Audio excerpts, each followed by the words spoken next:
Preciso contar ainda que o Vasco da Gama segue em caráter de urgência, buscando pelo menos mais um atacante. O vídeo de hoje do canal do Nicola traz os números e fala também da briga contra o rebaixamento, com Vasco e Santos favoritíssimos a cair. Falo também sobre o Vasco e o plano em relação a Diego Carlos com números exclusivos, as últimas de mercado, bastidores, finanças e muito mais.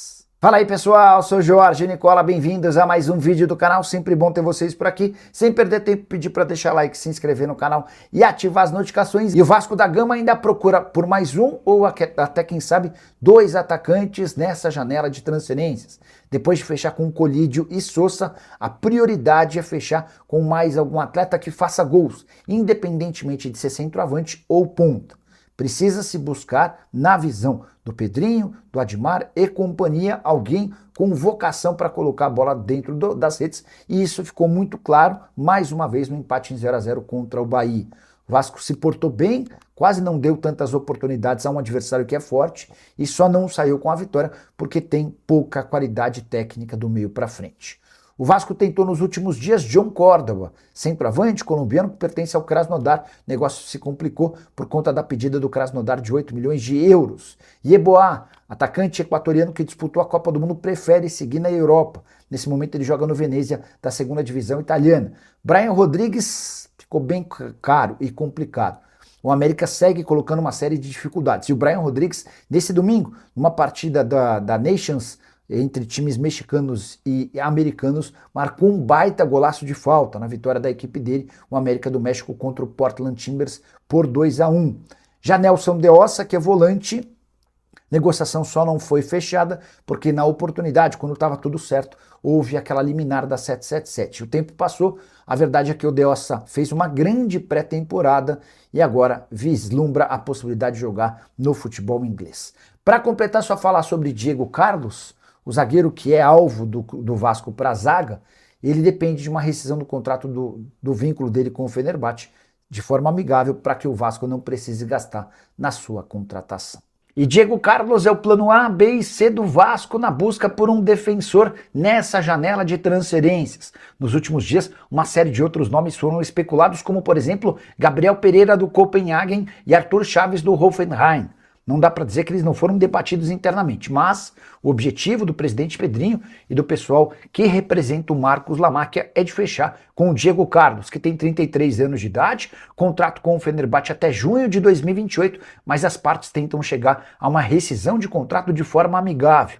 O Diego Carlos tem passagem para lá de discreta no Fenerbahçe. Na primeira temporada, só 5 jogos. Na temporada passada, ele esteve emprestado ao Como da Itália, onde foi titular e deixou boa impressão. Diego Carlos volta ao Fenerbahçe e não tem sido aproveitado, até por isso as partes tentam chegar a um acordo para a rescisão do contrato. Diego Carlos tem direito a um salário anual de 1,5 milhão de euros, livres de impostos, o que equivale a mais ou menos 750 mil reais por mês. Ele ainda tem direito a mais 500 mil euros em bônus. Então a verdade é que o Diego Carlos pode chegar até 1 milhão de reais livres de impostos por mês.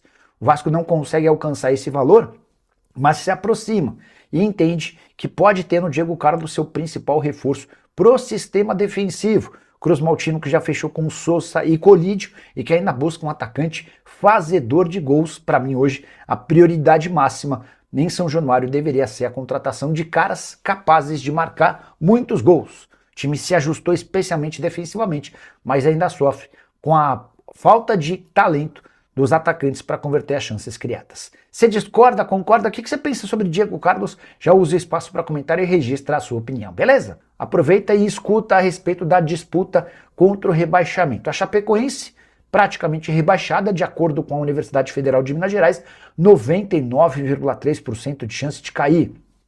O Remo, que até conseguiu uma recuperação nas últimas rodadas, mas segue na penúltima colocação, tem 57% de chance de queda. O número do Santos é assustador, como disse o Cuca, que falou sobre a tabela complicada do Peixe daqui até o fim da temporada. O Santos tem 52% de chances de ser rebaixado, enquanto o Vasco aparece com 47%. Se a gente fosse levar em consideração os times com mais chances de queda, teríamos dois gigantes na segunda divisão da Série B, Santos e Vasco, se juntando a Chapecoense e Remo. Internacional com 40%, Mirassol com 32%, Grêmio 24%, Vitória 18% e São Paulo com 15%. São os demais ameaçados. A pergunta que vocês sempre me fazem vai ser repassada para vocês.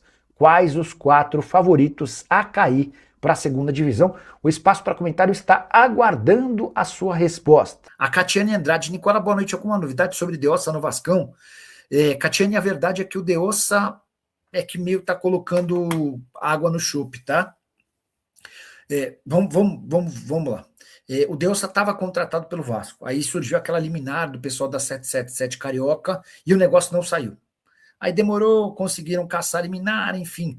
E aí começaram os problemas, porque o Deossa está fazendo uma baita pré-temporada, tem chamado a atenção, passou a ser cotado para jogar em times da Inglaterra, e aí o Deossa preferiu dar um tempo. O Pellegrini, que é o técnico do Betis, também gosta bastante do Deossa, então o negócio passou a correr um enorme risco. O Cairo Rodrigues perguntando se o Veiga foi oferecido ao Vasco, se isso procede. O empresário dele assegura que não. O André Cury garante que o Veiga faz parte dos planos do América e vai jogar o segundo semestre por lá. O Erlan Galvão.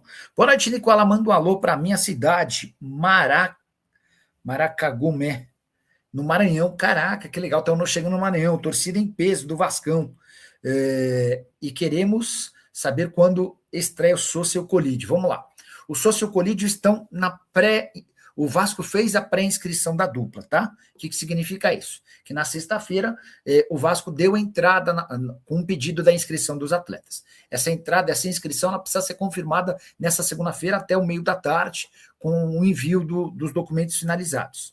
Para jogar na quinta-feira, os dois precisam estar com o nome no BID, o Boletim Informativo Diário. Mas esse parece ser o menor dos problemas. Até quinta-feira há tempo hábil para que eles tenham um nome publicado no BID. O maior problema agora é juntar toda a documentação, algo que não depende apenas do Vasco, né? O Vasco vai depender também um pouquinho da boa vontade do Racing e também do River Plate. Eu tenho gostado bastante do Vasco sob o comando do Pedro Manuel. É um time muito organizado. Hoje, fiquei com a impressão de que se o Vasco tivesse melhores peças ofensivas, o Vasco teria saído com a vitória contra o Bahia. Vasco organizado defensivamente, sofre pouco atrás, mesmo com um time de boa qualidade. E aí, só para completar, um registro importante. Depois da partida, o Rogério Ceni disse que o Vasco foi aquele que melhor encaixou a marcação na pressão, saída de bola. O Rogério gostou bastante também do Vasco, do Pedro Emanuel, que chegou como um absoluto desconhecido por aqui, mas aos pouquinhos tem deixado boa impressão. Rodrigo Marcondes, Santos e Vasco, quem tem mais chance de se escapar do rebaixamento? O Vasco, não tenho a menor dúvida disso. Francisco Barroso, Nicola, o Vasco melhorou muito com o novo técnico, sem sombra de dúvida. Com o reforço vai chegando. Precisa de gente para frente, tá? Essa é a impressão que eu tenho. Depende demais do Andrés Gomes e os outros todos estão muito abaixo. O Brenner até meteu 2 gols outro dia, mas, cara, não tem nível para o Vasco, ou para que se imagina do Vasco. O Spinelli é piada. O David é o David, o Nuno Moreira caiu muito de produção, enfim. Esse Pedro Emanuel, com esse time do Vasco, arrumou a casa. Imagina com a chegada de bons jogadores como Sousa, Colídio e Brian Rodrigues. Se o Deossa viesse, ia ser um time interessante. Concordo em gênero, número e grau. Thiago Mendes jogando muito, né, cara? Nicola, o empresário do Brian Rodrigues, falou da possibilidade do jogador vir para o Vasco. O que você sabe sobre? Alguém do Vasco falou? Então, a verdade é que se depender do Brian Rodrigues, ele vem. Ele quer jogar no Brasil, ele tem uma dedicação para o país, fala não português, mas ele entende bem o português e ele tem essa vontade. A verdade é que o América é que sempre cria dificuldades, tá bom? WW2RD, falo de Umuarama, Paraná, deixa um like, boa, não esquece de deixar like você também. Qual é a boa para o Vasco hoje? O Atila Silva. Atila, acho que a melhor notícia do dia é a forma como o time jogou mais uma vez, né? Depois de eliminar o Fluminense com mérito, se tivesse peças melhores ofensivas, teria vencido o Bahia em Salvador. O Thiago de Tangará da Serra, no Mato Grosso, manda um alô, abraço. Fernando Soares Araújo, Vascão. Hoje, cara, tem muito vascaíno na live, muito vascaíno. Obrigado aos vascaínos, tá? Vocês sabem que eu tenho um carinho especial pelo Vasco, até pela minha relação com Portugal. Eu sou filho de português, até por isso torço para a Luz. O Lucas Silva, Nicola, aqui em Marabá, no Pará. Acompanha na live, Vascão tá ficando forte, concordo. Se acabar com o impedimento, metade dos problemas do VAR acabam, o jogo fica mais emocionante. Vai ficar chato, cara, porque aí você vai meter um monte de cara perto do gol, vai mudar muito o jogo. Se você tirar impedimento, eu acho que vai ficar um jogo chato. Boa noite, fala do nosso Vascão, abraços e ótimo trabalho, sou seu fã. Obrigado, Aldir, só um comentário rápido. Na sexta-feira, o Marcos Lamáquia e o Pedrinho estiveram visitando o prefeito do Rio de Janeiro para apresentar o projeto de modernização do CT, investimento de 120 milhões de reais, construção de 4 campos, 3 edifícios, área de lazer, enfim, baita estrutura. Mas antes eles querem ter a certeza de que aquele terreno vai ficar em definitivo para o Vasco, ou vai ter uma concessão grande, porque não dá para investir uma baita grana sem ter a certeza de que o terreno vai ficar para o clube, certo? Olha lá, quero o nome de vocês, a cidade de onde vocês falam e o time do coração, beleza? A Rafaela está em Vista Alegre, Rio de Janeiro, Vasco da Gama, boa. Francisco Barros está dizendo que São Luís é muito Vasco, Cláudio Três Rios, Vasco da Gama. O De Borest é torcedor do Vasco.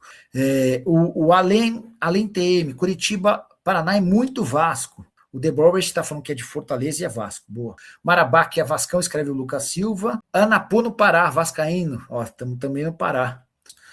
A Márcia Pires está em Niterói e é torcedora do Vasco, mais uma. O Curitiba é muito Vasco, escreve o Allen. O Antônio Carlos de Itapecuru, Mirim, no Maranhão. Vascaíno, mais um do Maranhão, mais um vascaíno. O Fernando Souza está em Plácido Castro, no Acre, e é vascaíno. Caraca, no Acre, que legal. Primeira pessoa dos Estados Unidos, o João Pereira, em Orlando, mais um vascaíno. Felicidades na nova casa, obrigado, cara. Ainda dizem que a torcida do Vasco é a sexta do Brasil, né? Maluquice. O Gil Berlânio, bonito nome, de Pacatuba, no Ceará, que é Vasco. Cara, tem vascaíno em todo lugar também. Tem vascaíno também em Goiânia, o Bismarck.